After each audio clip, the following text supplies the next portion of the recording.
എന്തിനാണ് ഈ സൂര്യനും ചന്ദ്രനും നേരെ വന്നത്? ഞാനൊരു കാര്യം നിങ്ങളോട് പറഞ്ഞു കൊടുക്കട്ടെയോ? മംഗലാപുരത്തേക്ക് പോകുന്ന റെയിൽ പാളത്തിൽ നിങ്ങൾ പോയാൽ മംഗലാപുരം റെയിൽ പാളത്തിൽ ഒരേ സമയത്ത് 2 തീവണ്ടികൾ മുഖാമുഖം വന്നുവത്രേ. പിറ്റേ ദിവസം പത്രത്തിലെ ഏറ്റവും പ്രധാനപ്പെട്ട വാർത്ത, റെയിൽവേ സ്റ്റേഷനിൽ എതിർ ദിശയിലേക്ക് പോകുന്ന 2 ട്രെയിനുകൾ മുഖാമുഖം വന്നു നിന്നുവത്രേ. ഭാഗ്യം കൊണ്ട് തലനാരിടയ്ക്കാണ് അപകടം നടക്കാതെ മാറിപ്പോയത്. പത്രത്തില് വാർത്ത വായിക്കാറില്ലേ? കേവലം 2 ട്രെയിനുകൾ 1/2 കിലോമീറ്റർ പോലും വലിപ്പമില്ലാത്ത 2 ട്രെയിനുകൾ പാളത്തിൽ മുഖാമുഖം വന്നാൽ പേടിച്ചു വിറച്ചു പോകുന്നവനെ, പേടിച്ചരണ്ടു പോകുന്ന മനുഷ്യ, അള്ളാഹു ചോദിക്കുകയാണ്, സൂര്യൻ എന്ന ഭൂമിയേക്കാൾ 35,000 ഇരട്ടി പിണ്ട വലിപ്പമുള്ള സൂര്യഗോളം, ഈ മഹാഭൂമിയും സൂര്യനും ചന്ദ്രനും ഒരേ നേരയിൽ വന്നപ്പോ എന്തിനാണത് വന്നതെന്നറിയുമോ?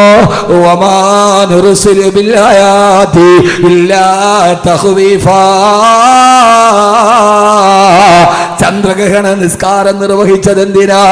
ഞാൻ എന്റെ വിഷയത്തിലോട്ട് കടന്നു വരട്ടെ. അള്ളാഹു പറയാണ്, എന്തിനാണ് സൂര്യഗ്രഹണം നടന്നത്, എന്തിനാണ് ചന്ദ്രഗ്രഹണം വന്നത്?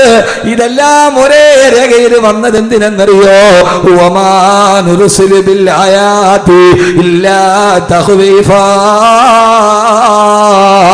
അതൊക്കെ നിങ്ങളെ ഞാനൊന്ന് ഭയപ്പെടുത്താൻ ചെയ്തതാണ്. ആരാണ് പറയുന്നത്? അല്ലാഹ്. ഇവിടെ നോക്ക് നിങ്ങൾ, അല്ലാഹു പറയാണ്, ഞാനിതൊക്കെ ചെയ്തത് എന്തിനെന്നറിയോ?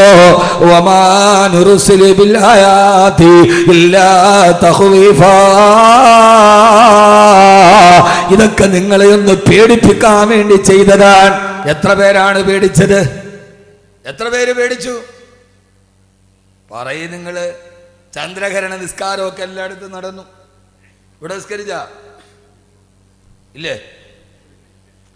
പള്ളിയിൽ ചന്ദ്രഗ്രഹണം നിസ്കരിച്ച ഇല്ലയോ? നിസ്കരിച്ചെന്നോ? ഇല്ലെന്നാ?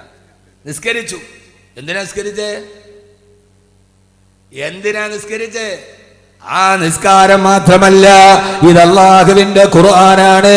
കബീർ ബാക്കവി പറയുന്നത് ഖുർആനാണ്. സൂറത്തുൽ ഇസ്രായിൽ അല്ലാഹു പറയാ, വമാ നുർസിലു ബിൽ ആയാതി ഇല്ലാ തഖ്വീഫാ. ഇത് നിങ്ങളെ ഞാനൊന്ന് ഭയപ്പെടുത്താൻ ചെയ്തതാണ്. ഇനിയെങ്കിലും നിങ്ങൾ എന്നിലേക്ക് തിരിച്ചു വാ. ഹറാമുകളോട് വിട പറയ്, മദ്യപാനത്തോട് വിട പറയ്, പലിശയോട് വിട പറയ്, അല്ലാഹുവിലേക്ക് നിങ്ങൾ അടുത്തുവാ. വാപ്പ മക്കളോട് പറയാറില്ല, മക്കളെ പേടിപ്പിക്കാൻ വേണ്ടി പോലീസ് വരുന്നുണ്ട് മോനെ, ഭൂതം വരുന്നുണ്ട് മോനെ. എന്തിനാണ്? അവനോട് ഇഷ്ടമില്ലാഞ്ഞിട്ടല്ല, ഏറെ ഇഷ്ടമുള്ള അവൻ തന്നിലേക്ക് തിരിച്ചു വരാന് ഒരു വാപ്പ കുഞ്ഞിനോട് പറയുന്നത് പോലെ അല്ലാഹു പറയാ, വമാ നുർസിലു ബിൽ ആയാതി ഇല്ലാ തഖ്വീഫാ.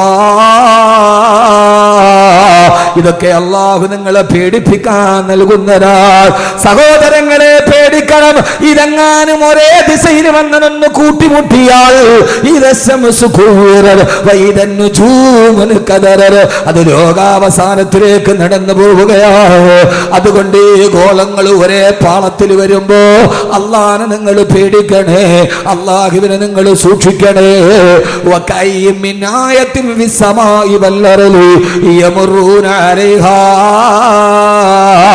വഹും അൻഹാ മുഅ്രിദൂൻ.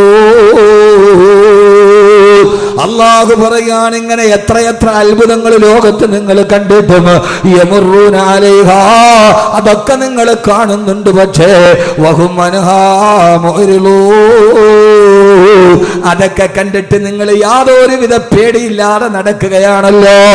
അല്ലാഹു സൂര്യചന്ദ്രനെ സൃഷ്ടിച്ചത് നമുക്ക് മനസ്സിലാക്കാൻ വേണ്ടിയാണ്. ഒരർത്ഥം കൂടി ഞാൻ മാറി പറഞ്ഞാൽ, ഒന്ന് നിങ്ങൾ നല്ല വല്ലാതെ ഒന്ന് ശ്രദ്ധിക്കുമോ? അല്ലാഹു തൗഫീഖ് നൽകി അനുഗ്രഹിക്കുമാറാകട്ടെ. അല്ലാഹു പേടിപ്പിക്കാൻ. ഒന്നുകൂടി പറഞ്ഞാൽ, ഒരു കാര്യം ഞാൻ നിങ്ങളോട് പറഞ്ഞുതരാം. വേറെ ഹദീസും ഖുർആനും ഒന്നും അല്ല, അത് ചിന്തിക്കാൻ അധികം സമയവും വേണ്ട. സൂര്യൻ എന്ന് പറയുന്നത് രാവിലെ ഉദിച്ചു വൈകുന്നേരം അസ്തമിക്കാറുണ്ട്, ഇല്ലേ?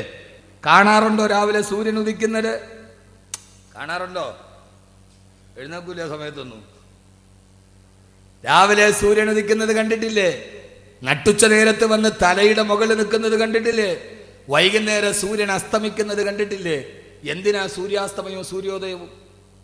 ഒന്ന് പറയും. സൂര്യൻ ഉദിക്കുന്നത് സൂര്യൻ അസ്തമിക്കുന്നതും വെറുതെ ഈ ആകാശത്തിൻ്റെ മുകളിൽ ഇങ്ങനെ ഉദിക്കുക അസ്തമിക്കുകയും ചെയ്യുന്ന എന്തിനാ? എത്ര നാൾ കൊണ്ട് നമ്മൾ കാണുന്ന കാഴ്ചയാണിത്. എന്തിനാണിത്? അറിയില്ല. ഇച്ചിരി വെള്ളം തരികയാൻ പറയും. അറിയില്ല. ഒരാൾക്ക് ജീവിതത്തിന് നന്നാവണമെങ്കിൽ സൂര്യനെ നോക്കിയാൽ മതി. ആരെ നോക്കിയാൽ മതി? വാള് പറയല്ല, വാള് കേൾക്കണ്ട, ഒന്നും നോക്കണ്ട. നിങ്ങൾക്ക് നന്നാവണമെന്ന് ചെറുപ്പക്കാരെ ആഗ്രഹമുണ്ടോ? നിങ്ങൾ സൂര്യനെ നോക്കിയാൽ മതി. നിങ്ങൾ അന്തം വിട്ട് നോക്കുകയാണ്. ഇപ്പോൾ ഇയാളിപ്പോൾ എന്താ പറയണത്? ഞാൻ ഇങ്ങനെയൊക്കെ പറയൂ. അതാണ് എൻ്റെ ഒരു ശൈലി. എല്ലാവരും പറഞ്ഞത് തന്നെ പറയുന്നതിൽ നല്ലത് 7 ദിവസം ആകുന്നുണ്ട്. എല്ലാവരും പറയുന്നതിന് നല്ല വേറിട്ടൊന്നും പറയലല്ലേ. ഞാനിന്ന് പറയുന്നത് സൂറത്തുൽ മുൽക്കിൻ്റെ 2 ആയത്താണ്. അപ്പോൾ കബീർ വാക്കവിയുടെ വാത് കഴിഞ്ഞപ്പോൾ എന്ത് കിട്ടി? സൂറത്തുൽ മുൽക്കിൻ്റെ ആദ്യത്തെ 2 ആയത്ത് നന്നായിട്ട് പഠിച്ചു. ലാഭായില്ലേ? പിന്നെ ബാക്കി പഠിച്ചാൽ മതിയല്ലോ. ഇപ്പോഴെത്തിയ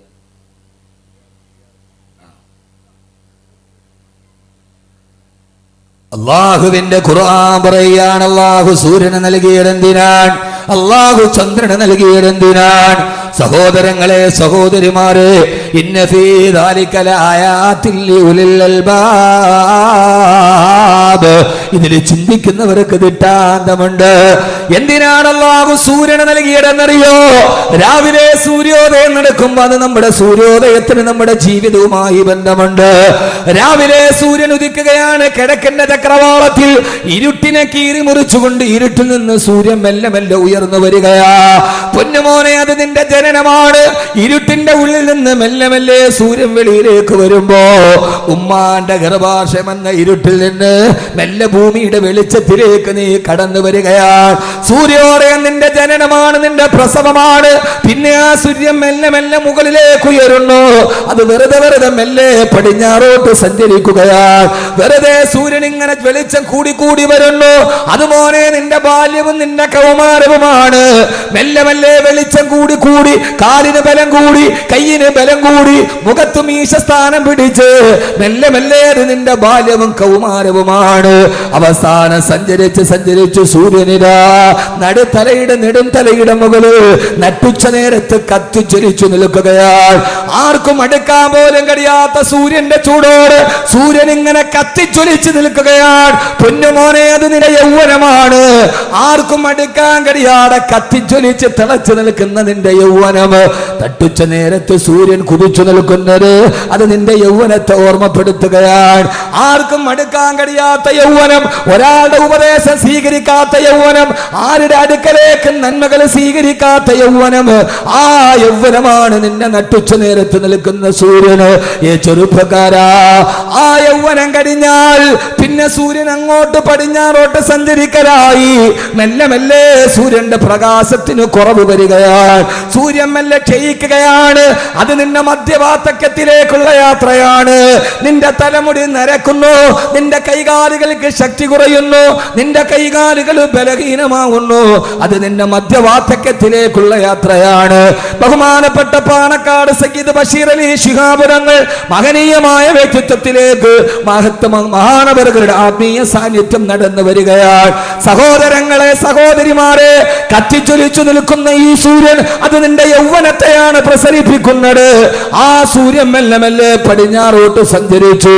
സൂര്യന്റെ പ്രകാശം കുറഞ്ഞു വരുന്നു. നിന്റെ തലമുടി നരക്കാൻ തുടങ്ങുന്നു, നിന്റെ കാല് തളരാൻ തുടങ്ങുന്നു, നിന്റെ ശരീരത്തിന്റെ ശക്തി ക്ഷയിക്കുന്നു. നീ വാർദ്ധക്യത്തിലേക്ക് നടന്നു പോകുന്നു. അവസാനം നിന്നെ മധ്യവാക്യത്തിലെത്തുമ്പോ വൈകുന്നേരമാകുമ്പോ സൂര്യന്റെ പ്രഭ അസ്മിക്കാൻ പോവുകയാണ്. നിന്റെ 50 വയസ്സ് കഴിഞ്ഞു. അവസാനം പടിഞ്ഞാറൻ ചക്രവാളത്തിലേക്ക് സൂര്യൻ ഇങ്ങനെ മെല്ലെ മെല്ലെ താടുമ്പോ നിന്റെ സക്കറാത്തിന്റെ വേദനയിൽ നീ പെടയുകയാണ്. നോക്കി നോക്കി നിൽക്കവേ ആ സൂര്യഗോളം അറബിക്കടലിന്റെ തിരമാലകളുടെ ഉള്ളിലെ കൂളിയിട്ട് പോയി. ഇനി സൂര്യനെ കാണുന്നില്ലല്ലോ. നീയുമതാ മണ്ണിന്റെ അടിയിലേക്ക് നടന്നുപോയി. നിന്നെ മേലാരോ മണ്ണിട്ട് മൂടി. ഇനി നിന്നെ കാണാൻ കഴിയുന്നില്ലല്ലോ. സൂര്യാസ്തമനം നിന്റെ മരണമാണ്, സൂര്യോദയം നിന്റെ ജനനമാണ്, മധ്യാഹ്ന നേരത്ത് കത്തിച്ചൊലിക്കുന്ന സൂര്യൻ നിന്റെ യൗവനമാണ്. ഇങ്ങനെ ജനനത്തിൽ തുടങ്ങി മരണത്തിലേക്ക് നടന്നു പോകുന്ന ഏറ്റവും ചെറിയ ഒരു ജീവിതമാണ് അല്ലാഹു നൽകിയത്. അതുകൊണ്ടാണ് അല്ലാഹു സുബ്ഹാനഹു വ തആല സൂറത്തുൽ മുൽക്കിന്റെ 2-ാമത്തെ ആയത്ത് പറഞ്ഞത്, അല്ലദീ, അല്ലാഹു ആരെന്നറിയുമോ? അല്ലദീ ഖലഖൽ മൗത വൽ ഹയാ ലിയബ്ലുവക്കും അയ്യുക്കും അഹ്സനു അമലാ. അല്ലദീ ഖലഖൽ മൗത, അവനാണ് മരണത്തെ സൃഷ്ടിച്ചത്, വൽ ഹയാ, അവനാണ് ജീവിതത്തെ സൃഷ്ടിച്ചത്. യഥാർത്ഥത്തിൽ സഹോദരങ്ങളെ, ഞാൻ ഇന്ന് പറയാൻ പോകുന്ന വിഷയത്തിന്റെ മർമ്മപ്രധാനമായ ഭാഗം, അല്ലാഹു സുബ്ഹാനഹു വ തആല ജീവിതത്തെക്കുറിച്ച് പറഞ്ഞപ്പോ ഈ ഭൂമിയിലെ ജീവിതത്തെ ഖുർആൻ ഒരു ജീവിതമായി പരിഗണിച്ചിട്ടില്ല. അല്ലാഹുവിന്റെ ഖുർആൻ ഒരു സ്ഥലത്തും അതൊരു ജീവിതമായി പരിഗണിച്ചിട്ടില്ല. അല്ലാഹു പറഞ്ഞത് അല്ലദീ ഖലഖൽ മൗത, അവനാണ് മരണത്തെ സൃഷ്ടിച്ചത്, വൽ ഹയാ, അവനാണ് ജീവിതത്തെ സൃഷ്ടിച്ചത്. അപ്പൊ യഥാർത്ഥ ജീവിതം മരണത്തിന് ശേഷമുള്ള ജീവിതമാണ്.